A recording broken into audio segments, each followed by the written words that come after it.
Pessoal, boa noite. Então, às 19 em ponto, vamos iniciar nossa transmissão ao vivo com o Silvio Barros. O tema é Desafios para os gestores públicos no pós-pandemia. Quero agradecer a todos aí que já estão online assistindo. Agradecer mais uma vez aí ao Silvio por topar participar, ceder um pouco do seu valioso tempo aí para a gente levar informações. Rapidamente aqui vou ler o currículo do Silvio.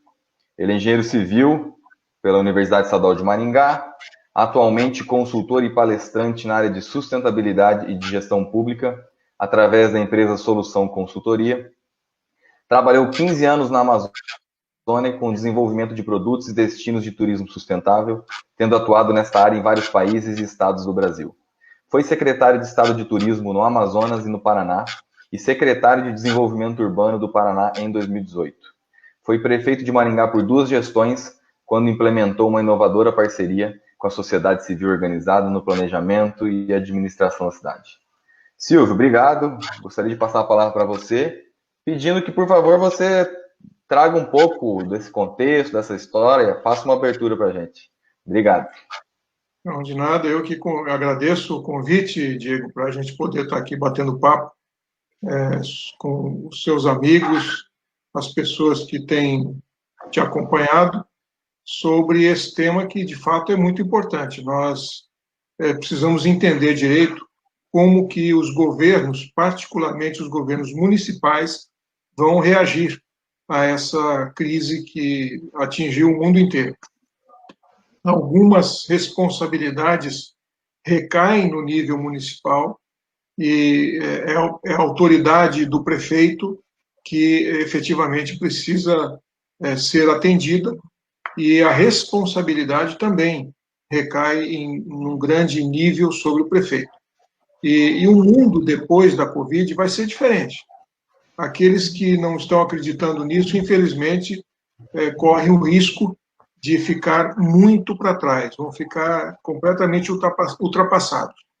A Covid-19 desempenhou um papel importante de acelerador de futuro, antecipar coisas que iriam acontecer naturalmente ao longo do tempo, em mais alguns anos.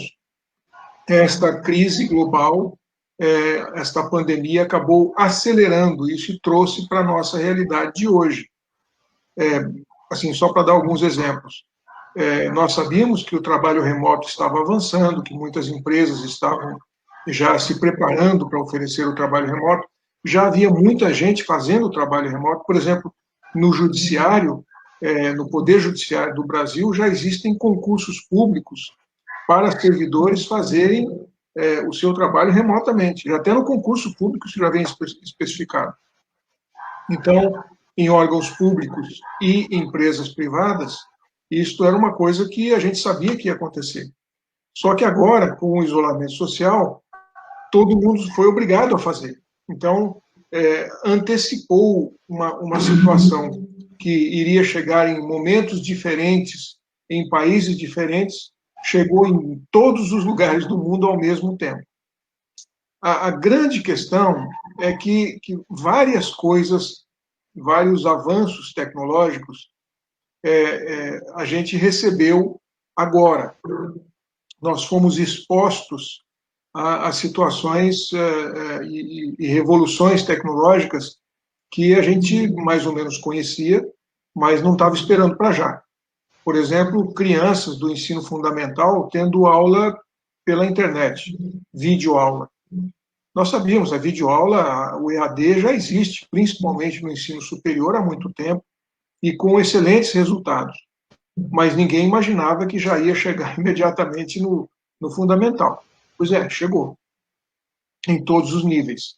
E, para quem não sabe, o Conselho Nacional de Educação, lá em Brasília, já autorizou o ensino remoto para todos os níveis da educação, inclusive a pré-escola, até para a creche.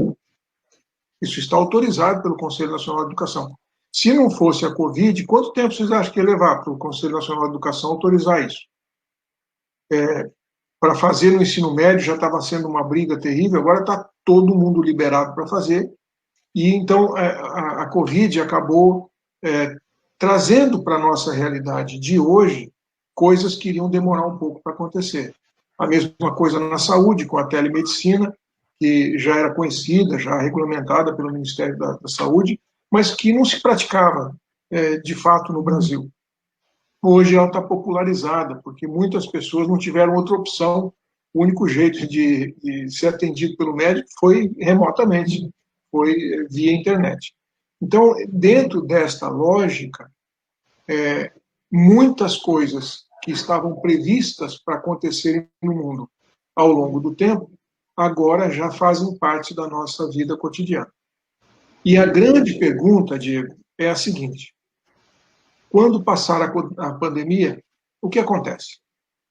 Nós vamos, daqui para frente, vamos aproveitar tudo isso que aconteceu e avançar, ou nós vamos retroceder e fazer as coisas do jeito que eram feitas antes da pandemia?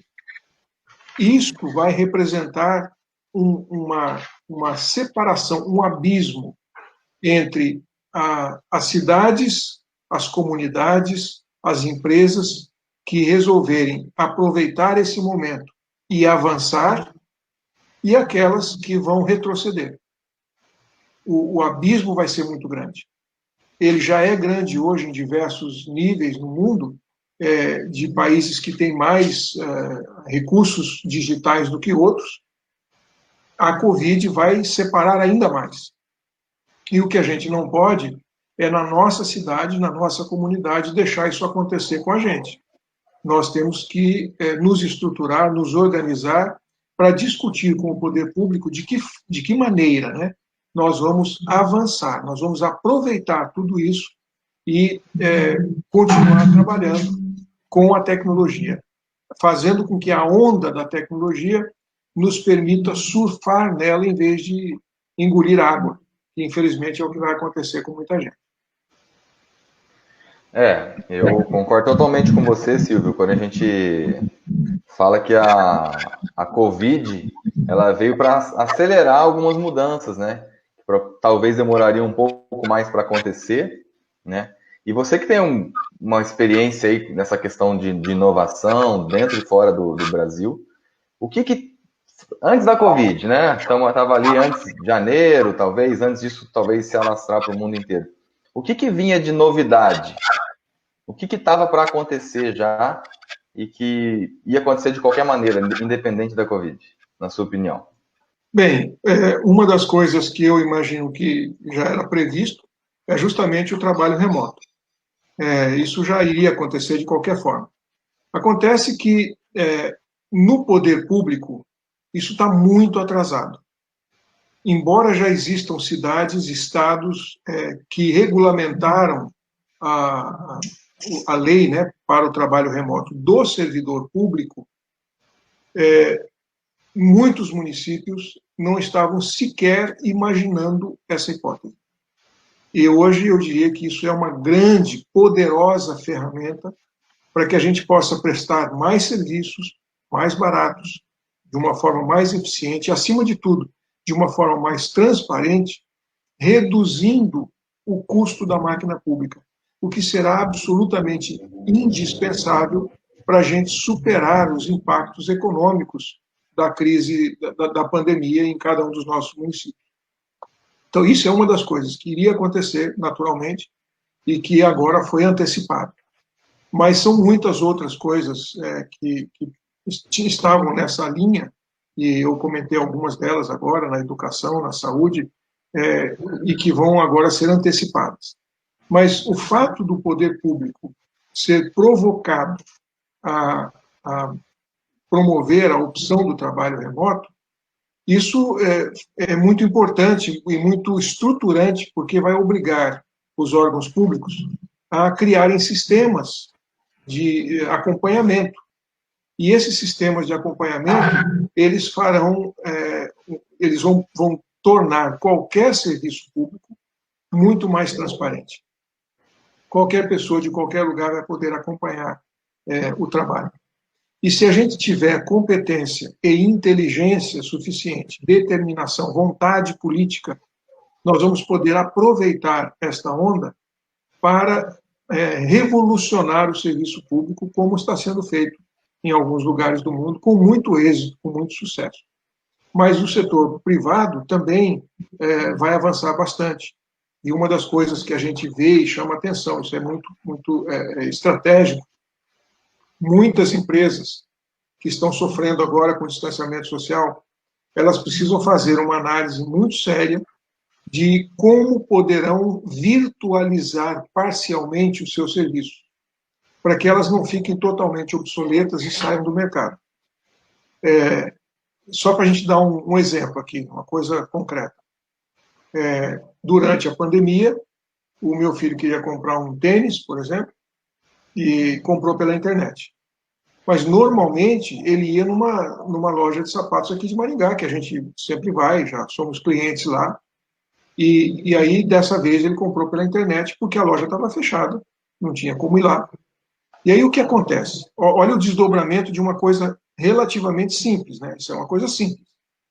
Só que, toda vez que alguém vai na loja e compra um tênis ou um sapato, seja lá o que for, este movimento ele está patrocinando, está viabilizando o pagamento do salário dos funcionários. Além disso, cada vez que a gente vai na loja e compra o tênis, o ICMS, a parcela do ICMS daquele tênis, vai creditar para a cidade da gente um percentual que volta como imposto para a prefeitura. O ICMS é recolhido pelo Estado, mas uma parcela disso volta para os municípios. Então, quando o tênis foi comprado pela internet, em primeiro lugar, eu não sei de que lugar do mundo ele foi comprado. Mas ele não colaborou para manter o salário dos servidores que trabalhavam naquela loja de sapatos e ele não contribuiu para gerar ICMS para o nosso município. Moral da história, isso tem desdobramentos.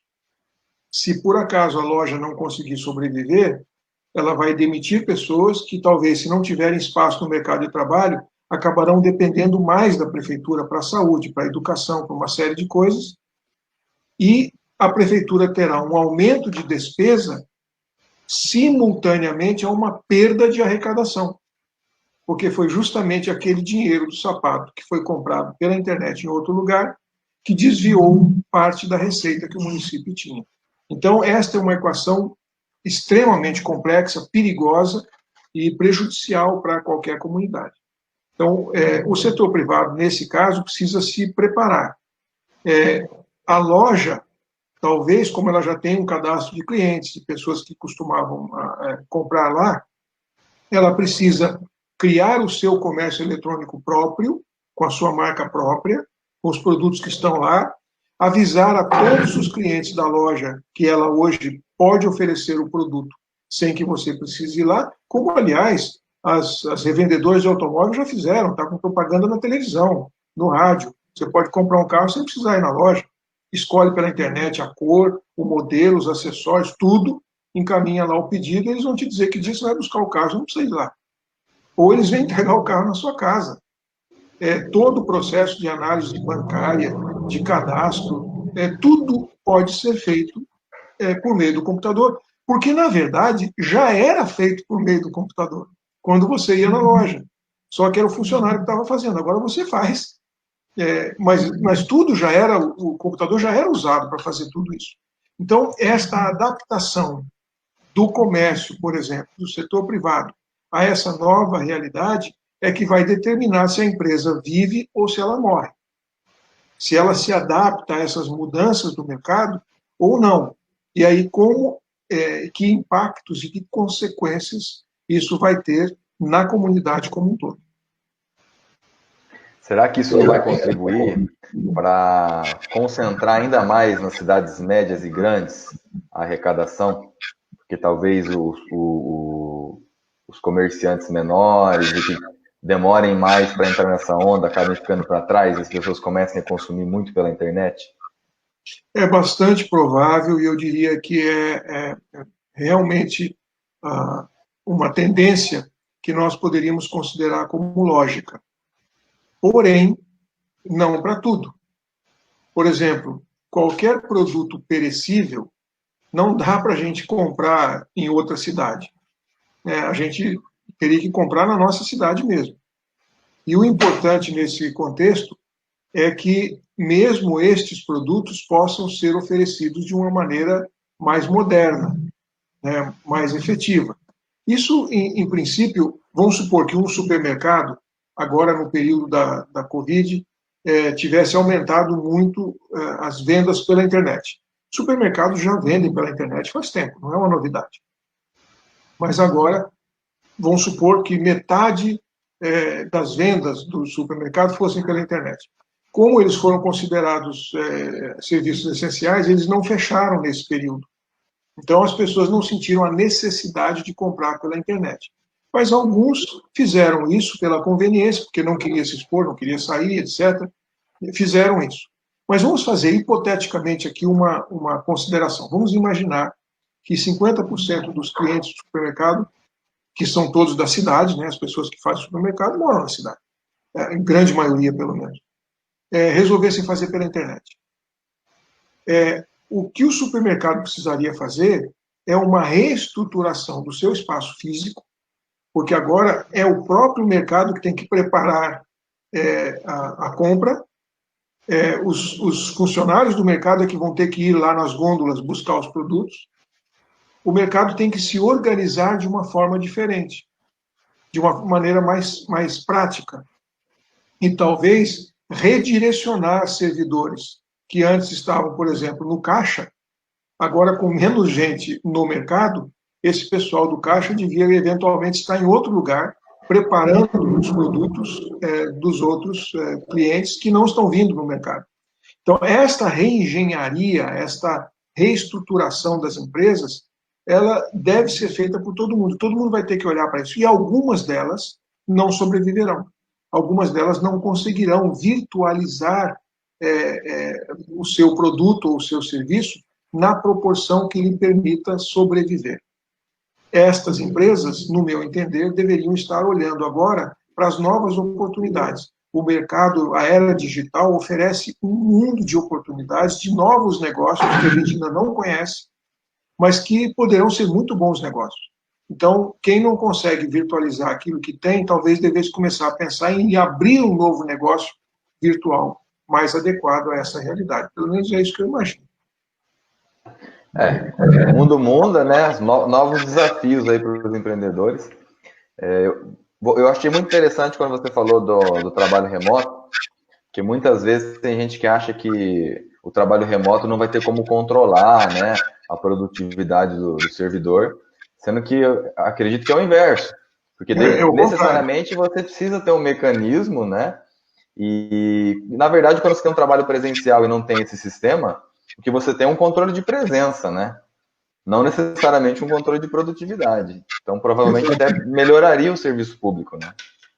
Não só o serviço público, como o privado também, mas o público principalmente, porque efetivamente você vai poder acompanhar, monitorar o desempenho. Não é exatamente o horário que a pessoa está trabalhando. Se a pessoa é mais produtiva à noite, tudo bem, ela vai escolher aquela hora que todo mundo já foi dormir, que não tem bagunça, que está tudo calmo e quieto, e ela senta e produz à noite. Coisa que ela não poderia fazer se estivesse indo na repartição, porque lá ele só pode trabalhar de dia. Mas não está se aproveitando o momento mais produtivo daquele profissional. Desse jeito, ele administra isso. Mas só pode ir trabalhar em casa, fazer trabalho remoto, aquelas pessoas que têm como trabalhar no sistema do empregador. Então, ele vai ter que abrir o programa do empregador, abrir o sistema da empresa, e ele começa a trabalhar dentro do sistema da empresa. Portanto, a empresa ou a prefeitura tem que ter um programa, ela tem que se adaptar, tem que ter sistemas que lhe permitam fazer isso. E quando ela tem um sistema, aí ter o trabalhador, o servidor, o funcionário trabalhando em casa é mais vantajoso ainda. De qualquer forma, o trabalho remoto ele é muito mais transparente e mais monitorado do que o trabalho presencial. Isso aí não tem a menor dúvida. E a pessoa vai controlar o tempo que ela efetivamente está trabalhando.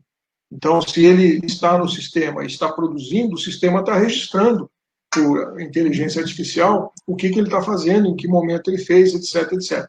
Se ele resolver sair para ir em algum lugar fazer alguma coisa e brincar com a criança ou levar o cachorro para passear, mesmo que ele tenha deixado o sistema aberto, o sistema registra que não há movimento, não aconteceu nada. Então, esse trabalho, esse tempo não pode ser acreditado como tempo trabalhado. Exatamente por causa disso, que no trabalho remoto, de modo geral, você mede não o tempo que a pessoa ficou na frente do computador, ou teoricamente ligou o computador para dizer que estava trabalhando, mas sim por aquilo que você produziu. E isso é muito vantajoso, tanto para o setor público quanto para o setor privado. Imagino que muito mais transparente, né? Até porque esses dados de produtividade podem ser públicos, né?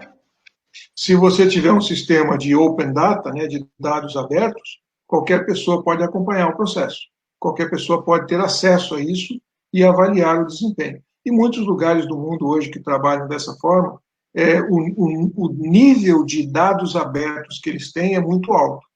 É restrito única e exclusivamente aquilo que é estratégico, confidencial ou que diz respeito à relação da pessoa com o órgão, entidade ou empresa, que de fato é sigiloso.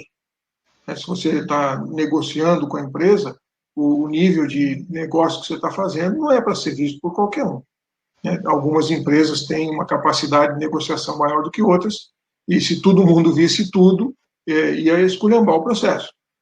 Só para dar um exemplo, as pessoas entenderem. Quando um comerciante vende um produto para mim, tem um preço. Se entrar outra pessoa na loja e pedir 50 produtos iguais, não é o mesmo preço. Se for o mesmo preço, esse comerciante vai quebrar, porque não tem lógica, essa não é a lógica do mercado. Ele vai fazer um desconto. Se eu disser que pago à vista, eu tenho um preço. Se o outro resolver pedir em 6 vezes, ele tem outro preço. Esta relação, ela é uma relação confidencial e sigilosa. Não interessa para todo mundo saber por quanto foi vendido para cada um e em que condições. Isso, obviamente, que não será aberto. Mas muitos dos trabalhos que estão sendo feitos são feitos hoje em plataformas open data e qualquer um pode acompanhar o trabalho e ver o que está sendo produzido e de que maneira isso lhe diz respeito. Imagina que interessante para a população poder saber cada funcionário público se atingiu a meta.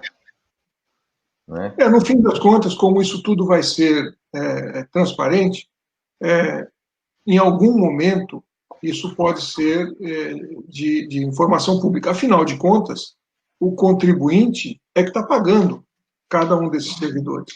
Então, ele tem direito de saber. Para começar, partes do direito, ele tem direito de saber porque ele está pagando essa conta. Mas isso tudo é uma evolução, é um avanço que permite esse nível de acompanhamento e monitoramento.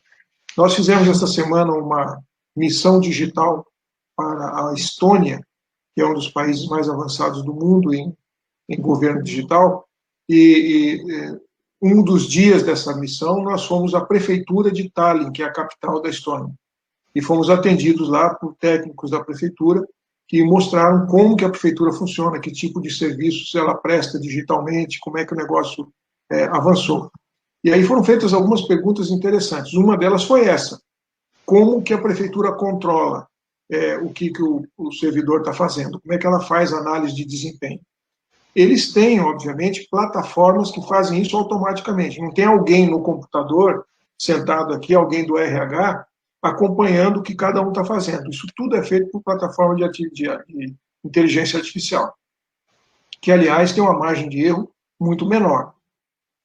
Mas o que eles estavam dizendo é o seguinte: a nossa preocupação que existia antes em avaliar o desempenho dos servidores, até porque lá servidor público não é estatutário, não é estável, então ele pode ser mandado embora, e a prefeitura deseja ter pessoas mais produtivas, então ela fazia esse acompanhamento, porque eles disseram o seguinte: o acompanhamento que eles faziam antes era muito mais trabalhoso, mais complexo do que o que se faz hoje, porque hoje é inteligência artificial.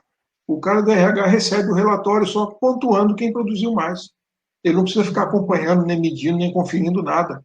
O computador já fornece tudo isso para ele. Então, a maneira de acompanhar, de monitorar o desempenho, ele é muito mais transparente e é muito mais controlado do que quando as pessoas estavam na repartição. Não, e parece que a gente está falando de uma coisa que vai demorar 50 anos, né? Quando a gente Não vai fala mais, isso. não vai mais. Ia, talvez fosse demorar, mas agora não vai demorar mais.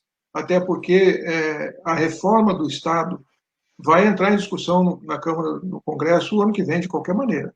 Não tem como escapar disso. O Brasil não pode sobreviver com uma máquina estatal do tamanho que nós temos. 34% do PIB para bancar a máquina estatal é dinheiro demais da conta. Nenhum país sobrevive desse jeito e não é competitivo. Então, para que o Brasil possa se inserir dentro do mercado e conquistar efetivamente condições de se desenvolver, como a Coreia desenvolveu, como Singapura desenvolveu, como a China desenvolveu, tem que reduzir a carga tributária, e muito da carga tributária é usada para pagar a máquina estatal. Então, a máquina estatal precisa ser mais eficiente para uma questão de sobrevivência do país, uma questão de soberania nacional. Então, a discussão sobre a reforma do Estado, ela vai ser tramitada o ano que vem no Congresso, com certeza absoluta. Era para ter sido esse ano. Por conta da Covid, ficou para o ano que vem. Mas vai tramitar, não tem como escapar. E aí sim, a gente vai ver a necessidade de que essas ferramentas tecnológicas sejam incorporadas ao serviço público. Aliás, Diego, quem quiser, quem tiver interesse aí que está nos ouvindo, pode entrar aí no Google e colocar Estratégia Nacional de Transformação Digital, a Estratégia Brasileira de Transformação Digital. Ela foi objeto de um decreto de regulamentação que ocorreu agora no dia 29 de abril, faz um pouco mais de um mês, que o governo regulamentou a estratégia digital de transformação do Brasil para 2021 até 2022, 2020 e 2022. E quem quiser olhar lá, entrar no site, vai ver que o governo brasileiro está se propondo, olha só, olha o quanto isso é estratégico.